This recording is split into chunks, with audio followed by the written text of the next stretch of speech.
Assalamualaikum.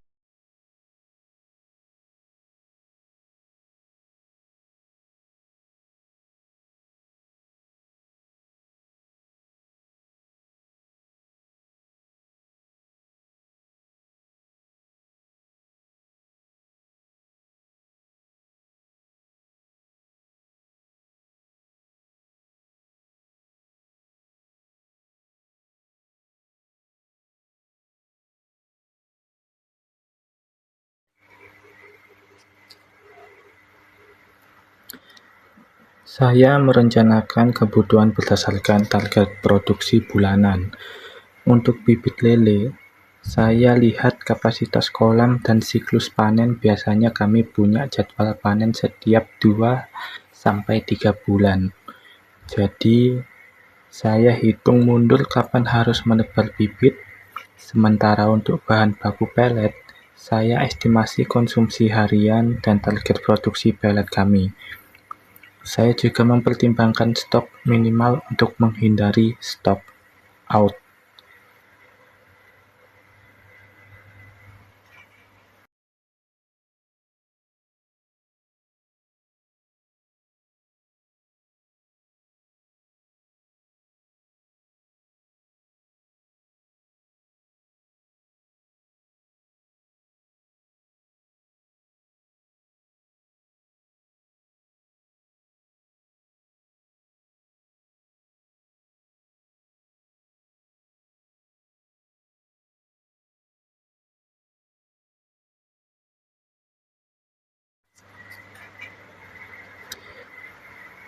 Prediksi permintaan saya lakukan berdasarkan data penjualan bulan-bulan sebelumnya dan pesanan rutin dari pelanggan loyal seperti warung makan atau pengepul. Saya juga memantau tren pasar, misalnya saat momen puasa atau lebaran, permintaan lele cenderung naik. Dan untuk peletnya sendiri, saya lihat tren sekarang permintaan dari peternak lele di sekitar kami.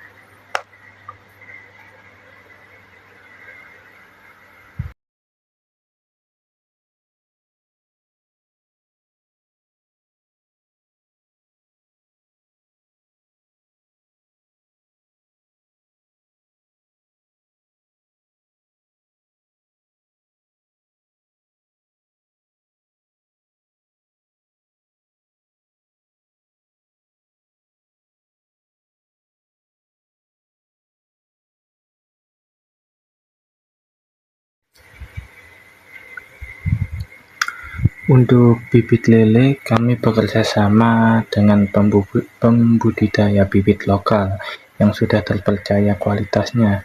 Kadang juga dari luar kota jika bibit lokal sedang kurang atau belum siap untuk disebarluaskan atau distribusikan. Bahan baku pelet seperti tepung, ikan, dan bungkil kedelai kami dapatkan dari distributor besar di Surabaya atau Gresik.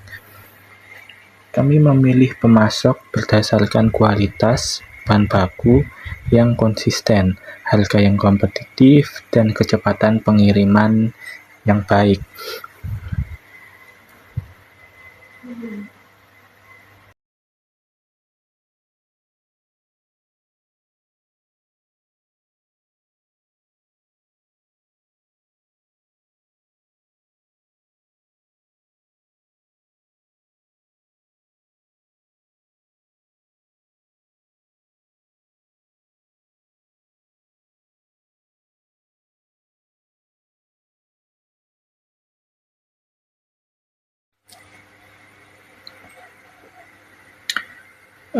Pernah beberapa kali harga tepung ikan naik drastis atau bibit lele sulit didapat.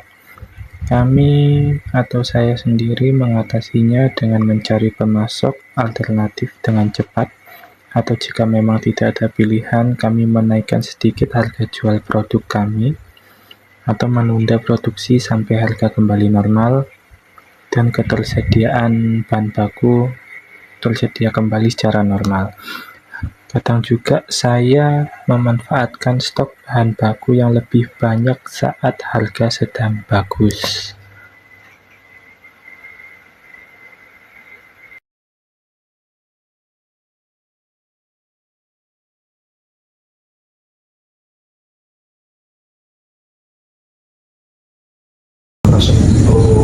uh, setelah airnya kita tuang, satu bak itu minim 50 liter. 50 liter satu bak itu, takarannya 1 sendok makan garam. Kita cairkan dulu garamnya, terus airnya dimasukkan ke bak. Tujuannya untuk memiliki hasil bakteri. Apa sih tantangan terbesar waktu pembersihan gitu Pak, waktu menjaga kebersihan budidaya lele? Untuk tantangannya itu kita harus ekstra kontrol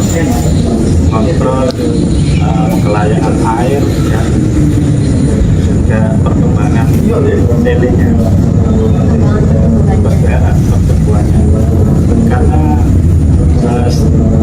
proses pertumbuhan itu lele itu tidak sama, ada yang daya tahannya bagus, ada yang kan. Nanti cirinya lele kurang sehat itu di kepalanya itu ada putih-putih. Putih-putih itu nanti kita tambahin garamnya. Obatnya cuma itu, cuma garam terus kejadian.